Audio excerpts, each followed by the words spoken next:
ডাঙৰ ডাঙৰ গুণ্ডা, ডাঙৰ ডাঙৰ মাফিয়া, ডাঙৰ ডাঙৰ দাদাবোৰ চব মুছলমান। ডাঙৰ ডাঙৰ 2 নম্বৰী কাম কৰাবোৰ, ডাঙৰ ডাঙৰ বদমাছ, অসুৰ, ৰাক্ষস যিমান আছে ক'বলৈ গ'লে আমাৰ মুছলমানৰ হয়। প্ৰায়বোৰৰ নামৰ আগে পিছে চাবক আলী, হুছেইন, ৰহমান, মহম্মদ এইবোৰ লগোৱা থাকে।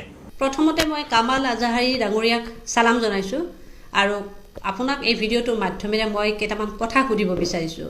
এই যে আপুনি বাৰে বাৰে আপুনি কৈ থাকে যে অপৰাধ মুছলমানসকলে কৰে, আলী, ৰহমান, হুছেইনসকলে কৰে, অপৰাধ আৰু অপৰাধী কেৱল এটা বিশেষ জাতিৰ মাজতহে থাকে নেকি? আপুনিওতো এজন মুছলমান, আপুনি নিজেই মুছলমান হৈ মুছলমান মূৰত এটা টুপি পিন্ধনত আপুনি পাঞ্জাবী চোলা পিন্ধি, পাঞ্জাবী কুৰ্তা পিন্ধি মুছলমানৰ আদব কায়দাৰে থাকি আপুনি মুছলমানকে বদনাম কৰিছে। আপুনি এটা কথা কিয় পাহৰি গৈছে যে অপৰাধ আৰু অপৰাধীৰ কোনো ধৰ্ম নাথাকে। অপৰাধ বা অপৰাধী সকলো ধৰ্মৰ মাজতে থাকিব পাৰে। কোনো আলী, ৰহমান, হুছেইন, শৰ্মা, গোস্বামী বুলি কোনো কথা নাথাকে। অপৰাধ যদি কৰিব বিচাৰে সকলো ধৰ্মৰ মানুহেই কৰিব বিচাৰে। আপুনি এটা বিশেষ জাতিক টাৰ্গেট কৰি এই কথাখিনি কি উদ্দেশ্যে কৈছে, কি তথ্য ভিত্তিত আপুনি কথাখিনি কৈছে?